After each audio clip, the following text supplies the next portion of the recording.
The alien ship hovered in orbit above Earth. From the cold black space, the blue and green planet looked peaceful. It turned slowly, full of water, clouds, and life. Commander Vorex crossed his arms and stared at the screen. He had invaded over 10 worlds before. None of them had given much trouble. "Report," he ordered. A short alien with long fingers tapped the console. "Scanners show no weapons, no energy shields, no space fleet. Nothing dangerous." "Are you sure?" Varix asked. "Yes, Commander," the officer replied. "This world has no war machines, no advanced tech, only small cities, weak transport ships, and primitive tools. It's a simple world." Varix grinned. "Easy victory, then?" The crew relaxed. Some even laughed. Earth was marked as a Class 5 peace world, the kind of place where people farm, sing, and live quiet lives. No soldiers, no armies, no threat. Still, one voice spoke up. "Commander," said Officer Julik, the youngest of them, "there is something strange." Varix turned. "What is it, Julik?" "The air is too wild. The storms are strong. Animals are too large. Plants grow fast. Gravity is heavy. And humans. They survived all of this with no help." Varix frowned. "They are weak, Julik. Weak worlds don't scare me." Julik lowered his eyes. "Yes, sir. Sorry." Waved. His hand? "Prepare the ground force. Begin the landing." 3 raider ships entered Earth's sky. They moved like black shadows over oceans and mountains. They didn't hide. They didn't need to. They were here to conquer, not to talk. The alien soldiers landed in a place called North America. A small town near the forest had no defense. Wall, no guard posts, not even a police car in sight. "This is where they live," a soldier said. "Where are the people?" The town was empty. Shops were open. Food still sat on plates. It looked like the humans had left only minutes ago. "No." "Weapons found?" another alien said, scanning the area. "Just tools, farming machines, cooking devices, simple tech." "Maybe they ran," one soldier laughed. "They should run," another added. "They can't fight us." But Julik stood quietly, looked around and saw something odd. There were no signs of panic, no signs of a fast escape. It was too clean. "They didn't run," Julik said. "They planned this." The other soldiers ignored him. Night fell. The alien forces set up camp in the center of the town. Tall machines scanned for life. Drones flew through the dark streets. Nothing.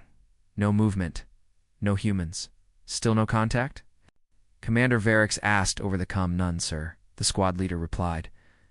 "The area is clear." Varix nodded. "Good. In the morning, move into the next city." The aliens relaxed. Fires burned. They sat and ate. But something, was watching them. From the edge of the forest, a pair of human eyes stared through the trees. The man didn't wear armor. He held no weapon. Only a small radio. He pressed a button and whispered, "Phase 1 complete." "They've landed," a voice replied, cold and calm. "Begin Phase 2. Make them regret coming here." Back in the alien camp, a soldier heard a sound. A soft clicking.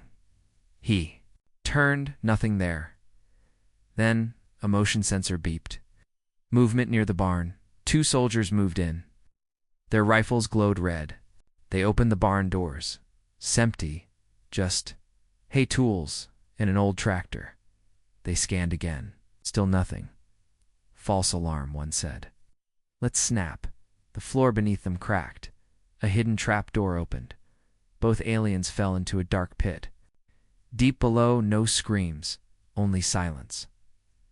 The squad leader looked at the camera feed, turned black. "Unit 3 report," he said. No answer. "Unit 3, respond." Still silence. Then the feed blinked once. A new image appeared. A wall.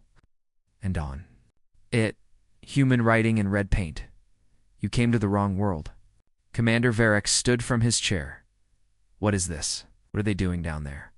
The officer beside him was pale. "Commander, maybe they are not as harmless as we thought." Varix growled. "Send more troops. Find those humans. Deep down, even he felt something strange. Something cold. Something like fear. The alien camp was quiet. No one felt safe. Commander Varric stood inside his command tent watching the screen. 2 soldiers were still missing from the night before. No signal, no trace. Send another squad, he ordered. Find them. 10 soldiers moved out. Their boots crushed the dry leaves. Trees stood tall and silent. The sky above was gray. Thick fog rolled in from the forest. This place is cursed, one soldier muttered. Silence, the leader snapped. Eyes forward. They reached the old barn. The doors were still open.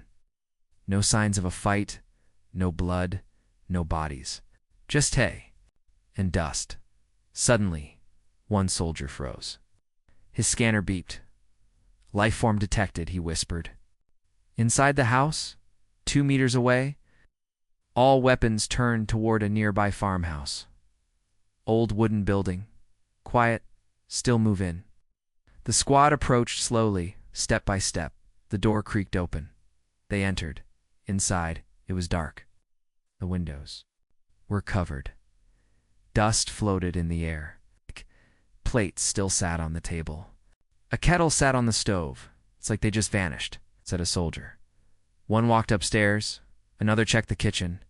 The leader opened a closet door, empty. Then dash bang. Loud crash upstairs. Unit 5 report. The leader shouted, no. Answer. They ran up the stairs. The hallway was empty. But a helmet lay on the floor cracked. The camera feed showed static. Then it cut to black. Where is he? One soldier asked. Fall back, the leader said. Something is wrong. As they turned to leave, boom. The hallway exploded. A hidden device in the wall went off. Smoke and fire filled the house. 3 soldiers were gone in seconds. The rest ran outside, coughing and panicked. They're toying with us, shouted one. Back at the camp, Varix watched in rage. They don't have weapons. How are they doing this? They're using the land, Officer Julik said. They know. This place, we don't. They are primitives. Varix roared. Primitives who are beating us, Julik whispered. In the forest, one alien soldier separated from the others. He was bleeding. His leg was hurt. His weapon was gone. He limped between trees, calling for help. Then he heard footsteps. He turned fast. Nothing. Again, a sound behind him. He spun around, breathing heavy. Who's there? He shouted. Silence then. A human walked out from the trees. A girl, maybe 20 years old. No armor, no weapon, just calm eyes and dirt on her face. Stay back. Shh, the alien shouted, raising his hands. She didn't stop. I said stay. She threw a rock. It hit his helmet and knocked him down before he could get up. She was gone. The soldier was later found by his squad. He was shaking. What happened? They asked. He only whispered, I saw one of them. Just one. No weapon.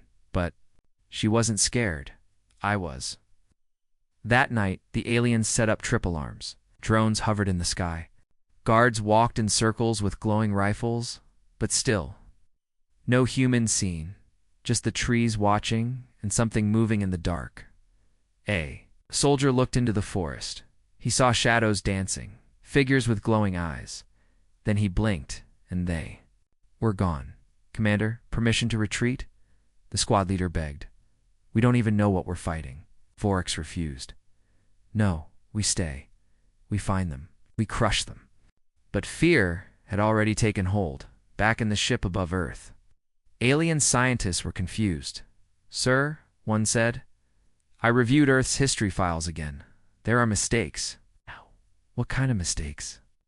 Asked the science chief. Earth isn't a Class 5 peace world. The room went silent. What is it then? Someone asked. The scientist looked up slowly.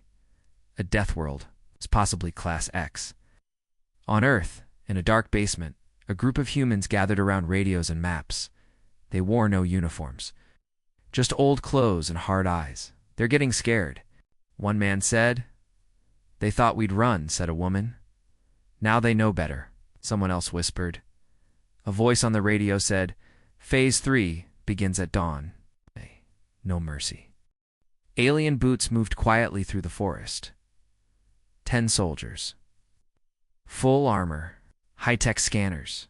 They had one mission now. Find and capture a human alive.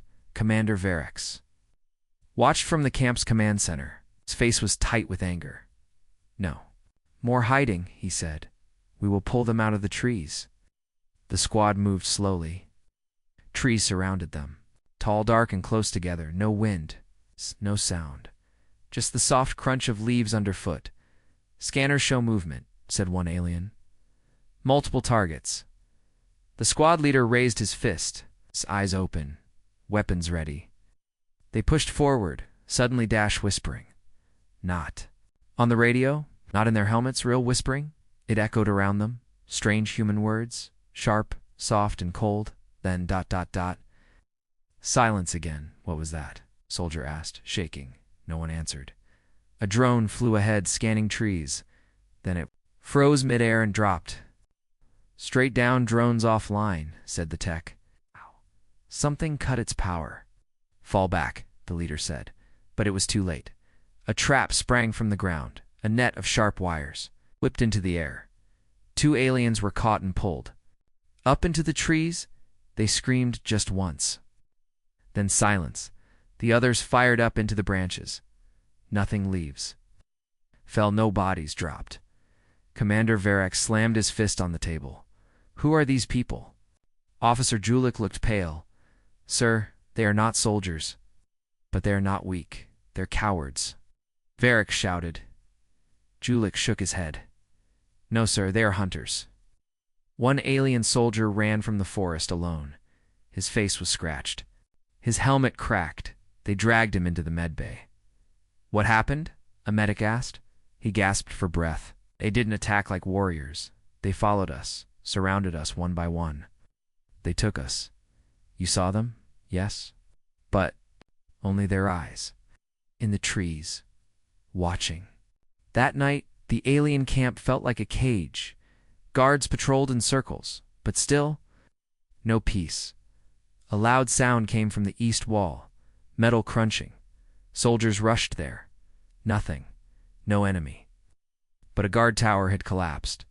Mechanical failure. Varix asked. No, said the engineer. Sabotage. Varix's face darkened. They are inside. A few hours later, the power flickered, then went out. Total darkness. Screams rose from the west side. Soldiers ran there, but the tents were empty, just red handprints on the walls, and one word scratched into metal. Run. Varix finally saw the truth. This was not a peaceful world. This was not an easy target.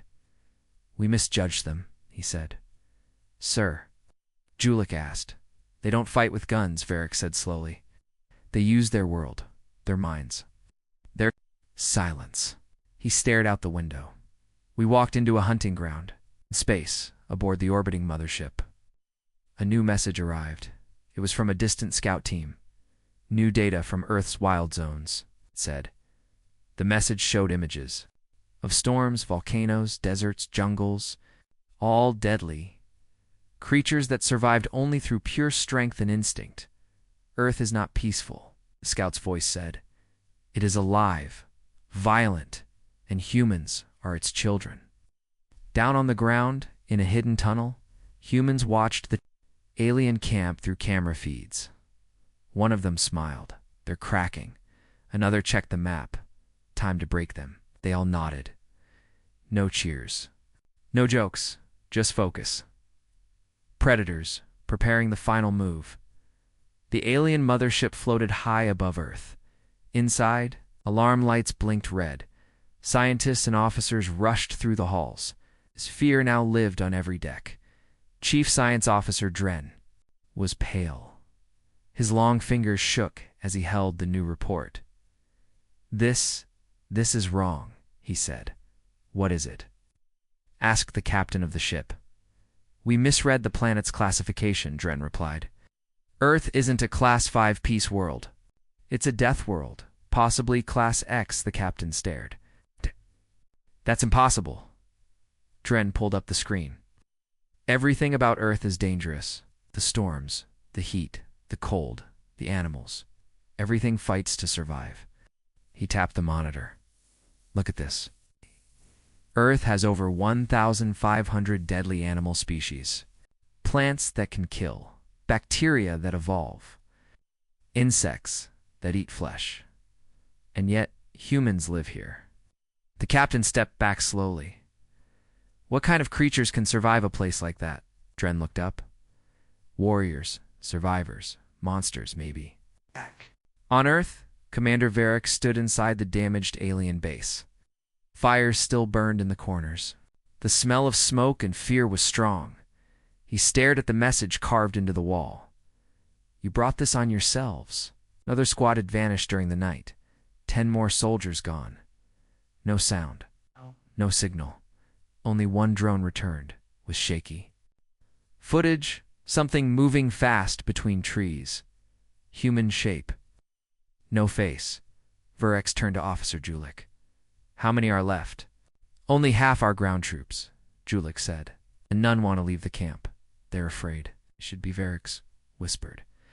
At the edge of a ruined town, a lone alien scout moved carefully through a house. Stepped over broken glass and crushed furniture. His scanner beeped. He turned. A human woman stood in the hallway. Tall, dirty, calm. She didn't run. Didn't scream. The alien raised his weapon. She raised. AMATCHSTICK. She lit it. The hallway exploded in fire. The alien screamed as the floor gave way and dropped him into darkness above. The woman walked away without a word. In a hidden mountain base, humans gathered. No one wore uniforms. No leaders. Just survivors. A teenage boy sat beside a radio. They're weakening, he said. An old man nodded. They thought we were animals. Now they know the truth. Another added, we don't need weapons. The world made us weapons. They looked at a map. Alien camps were marked in red. One by one, red lights were going out in the alien mothership. Dren called an emergency meeting. The humans are using no energy weapons, no machines, he said. But they are still winning. How? The alien commander asked. They've lived with death since birth, Dren replied. Their world burns, shakes, floods, freezes. They have learned to adapt, hunt, fight. He showed Earth's history, wars, plagues, famines, extinction events, and still, they survived.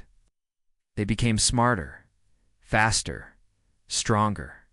Dren pointed at a video clip, a human carrying another on his back, running through a battlefield. They don't leave each other.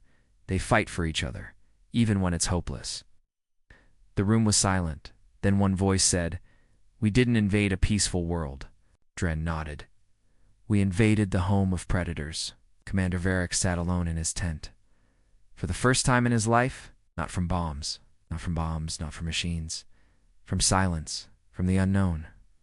From humans, he listened to a recording left by one of the fallen squads. The voice was low and shaking. They're everywhere, watching, listening. We're not hunting them. They're hunting us. In the sky, a new warning was sent to the alien empire. Earth, do not engage. Repeat, do not engage. But it was too late. The boots were already on the ground, and the ground belonged to Deathworlders in a forest clearing. Young human girl looked up at the sky. She spoke into a radio.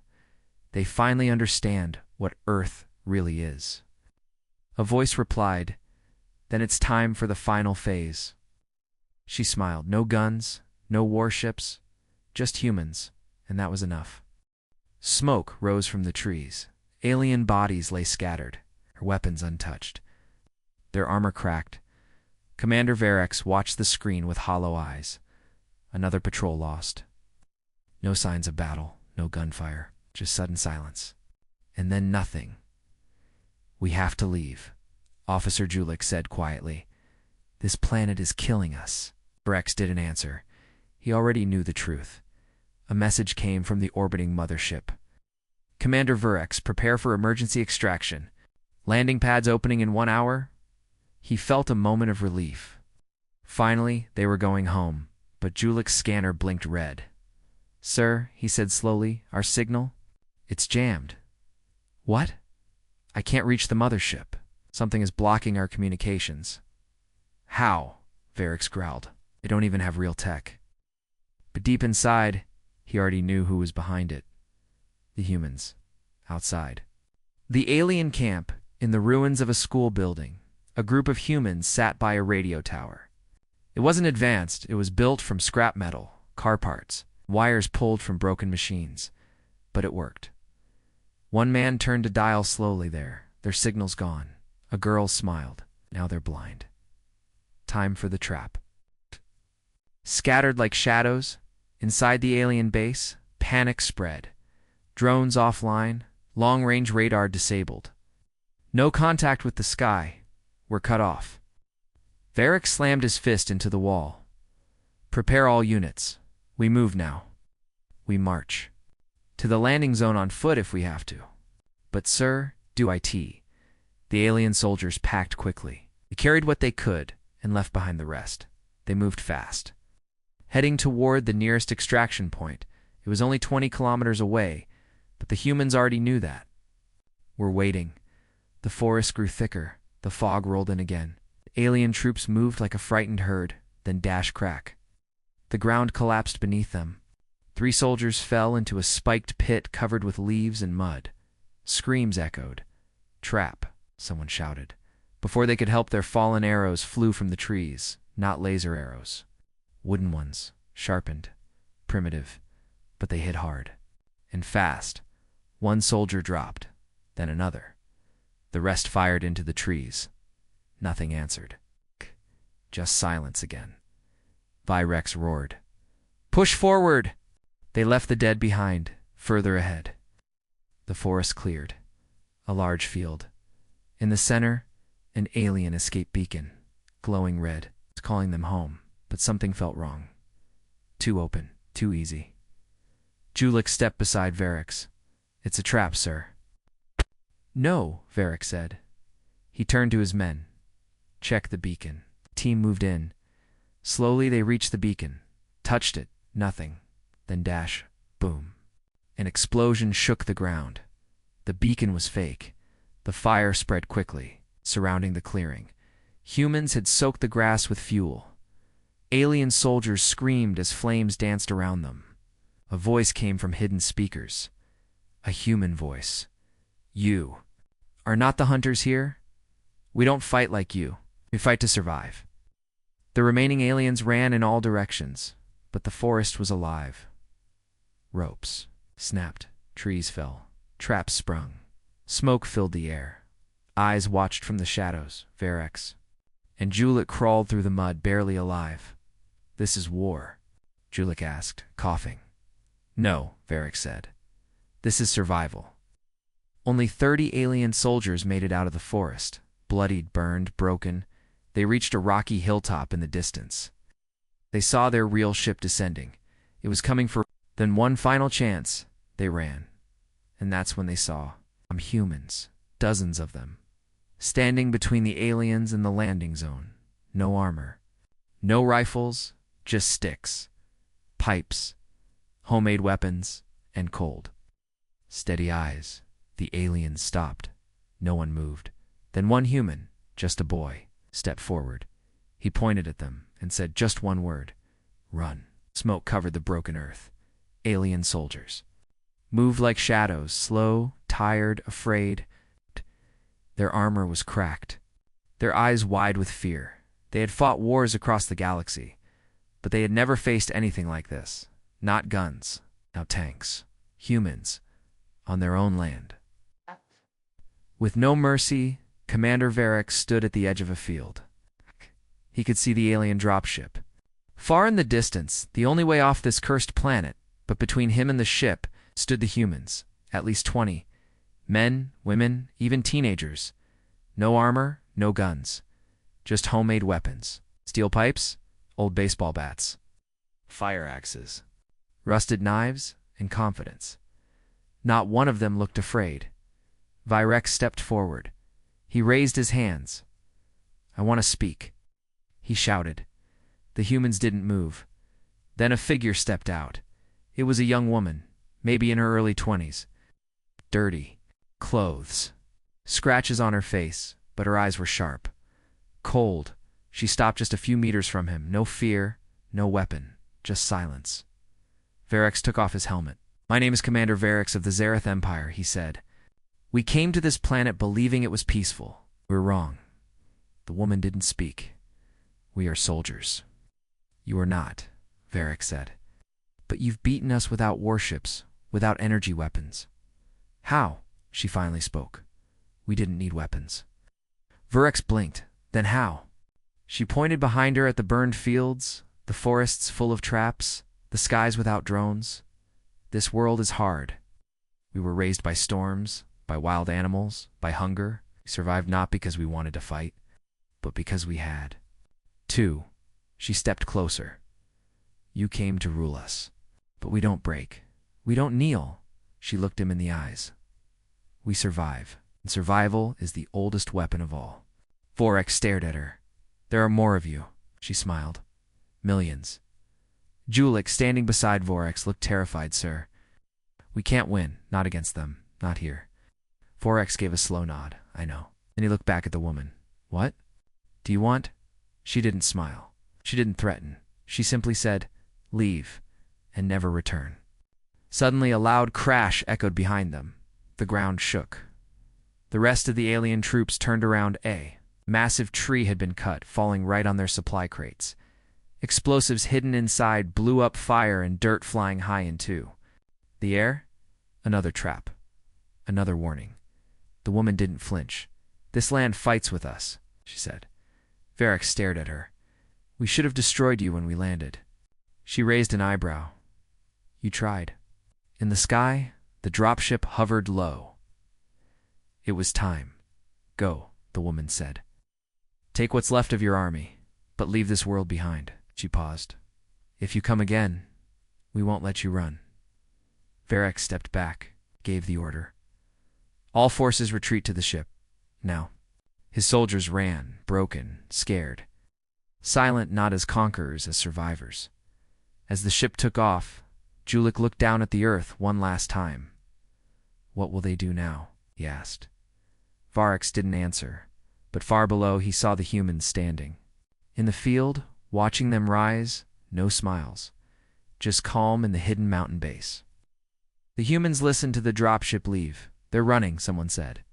"They'll tell the galaxy," said another. The leader of the group nodded. Double quotes good. She looked at the others. "Let them spread the message." That night, a signal was sent from Earth. Short, cold, clear. Earth is not weak. Earth is not unarmed. Earth is not yours. Then silence.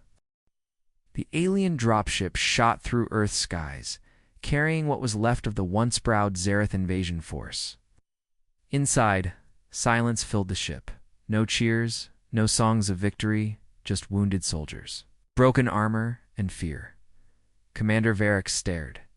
Out the small window, Earth shrank below them. But his fear didn't. Inside the alien mothership, alarms were sounding. "Dropship incoming," an officer said. "Only 24 survivors." The science officer, Dren, was already preparing a report. The data was clear. Earth was not a peace world. It was a death world. And humans were Deathworlders. As the survivors were brought aboard, medics rushed in. Some aliens were burned.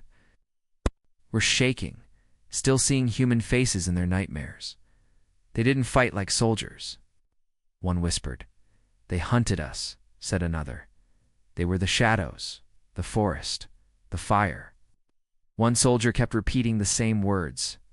"They never ran. Not once." In the command room, Dren faced the Empire's High Council through a hologram. "Explain what happened," the council leader demanded. Dren took a deep breath. "We underestimated the planet," he said, "and we underestimated the species." Showed images, forest traps, homemade explosives, silent ambushes, human faces. calm, fearless. Humans are not trained killers, Dren said. They are born survivors. Their world shaped them to resist everything. Pain, hunger, death. The council fell silent. Then one asked, "Can they be reasoned with?" Dren looked straight ahead. They didn't ask for peace. And they didn't beg for war. They just adapted. Back on Earth, inside a dark underground bunker, the humans watched the sky. The ship was gone. For now, one of the scouts turned to the group. They left in a hurry, but they'll be back, or someone else will. The leader nodded. Then we'll be ready. She walked to a wall of maps. More lights marked new possible landing zones. They think we're still fighting with sticks and traps. Let's give them something new next time. In the forest, some human groups stayed behind. They moved like ghosts, quiet, unseen. They hunted the last alien scouts who were left behind, the ones hiding in caves, or trying to call for help. No rescue would come, one by one. They vanished, and the forest stayed quiet. On the mothership, Vorik stood alone in the dark. He thought of that human woman, the one who had looked him in the eye, the one who didn't carry a weapon, but didn't need one. He closed his eyes. "We came to conquer," he whispered. "We left like prey." Later that night, a final message was received from Earth. Short, cold, final. "This world is not a battlefield. It's a home. We defend it as one. Come again and we won't let you leave." The message was marked with one word: Deathworlders. In the Zareth Empire, fear began to spread. Ships were recalled. Colonies near Earth went silent. Other alien races whispered about the failed invasion. No one dared to try again. Not yet. One alien commander in another sector laughed when he heard the story. Humans, beaten by sticks and dirt. His second-in-command didn't laugh. He pointed to the screen. Photos, data, footage from the failed invasion, and one image that made them both go quiet. A human boy, be 16, holding a broken alien rifle like a toy, smiling, calm. The commander turned off the screen. "Forget Earth," he said. "It's not worth it." Some say Earth became a myth after that. Others called it a warning. But one name stayed with everyone across the stars: the planet with no weapons, because the people were the weapons. The Zareth mothership drifted through space, silent, wounded, inside. The survivors of the Earth's mission sat quietly. No one spoke of glory. No one mentioned victory. There was nothing to say. Only memories they couldn't forget. "Commander?" Varric stood in the debriefing room. The council stared at him through a large hologram screen. "Report," one voice demanded. Varric took a deep breath. "We sent hundreds," he said. "Only 24 returned." "Casualties from human weapons?" "No. From Earth itself and from its people." He looked up. "They didn't have laser guns, or tanks, or battle cruisers. But we never had a chance." The council fell quiet. Another voice asked, "What do you recommend?" Varric didn't hesitate. "Do not go back." He walked to the window and looked at the stars. Earth is not what we thought. It is not soft. It is not weak. It is something else. He paused. It is awake and watching. A new warning was added to the galactic maps. Earth, Class X, Death World. Contact forbidden. Species, human status. Extremely dangerous. Across the galaxy. Other alien races read the report. Some laughed at first until they saw the images. Primitive. Tools. Yes, but perfect ambushes. Silent takedowns. Fearless fighters who didn't follow military orders, because they didn't need to. They fought like animals, and won like legends. Some races tried to study. Humans from far away. No closer. Never. Again, back on Earth. Things went quiet again. Cities began to rebuild. Farms reopened. The forests remained full of traps, just in case, and deep underground. People kept training, not with guns, with knowledge, with survival, with each other. In a small mountain village, A young boy sat on a rock, looking at the stars. His sister walked over. "Think they'll come back?" she asked. The boy shrugged. "Maybe." He looked at the sky and smiled. "I kinda hope they do." "Why?" "Because last time, we weren't ready." He stood up and picked up a wooden spear. "Next time, we'll show them what Earth really is." Inside a secret base, the human leader looked at a hologram map. Red dots showed alien empires. Earth. It was just a small blue circle. She tapped the screen. "We were the prey once," she said. "Now we're the reason the galaxy is afraid of forests and shadows." Another voice said, "They thought we needed weapons." She smiled. "We never did." Far away, in a dark council chamber on another planet, an alien general gave a final speech to his people. "Earth changed everything," he said. "We thought we were the top of the food chain." He looked around the room. "We were wrong." He pressed a button. A photo appeared. A human girl, walking calmly through fire. Armor. Just dirt on her face, and the cold look of someone who has already survived too much. The general nodded. "This is what fear looks like." Back on Earth, deep in the forest, humans placed a final sign in the ground. It was made from alien metal, carved with one message: to those who come in peace, welcome. To those who come to conquer, we are already waiting. Somewhere across the stars, when a new young alien officer asked, "Why don't we invade Earth?" his commander only answered, "Because Deathworlders don't lose. They outlive you."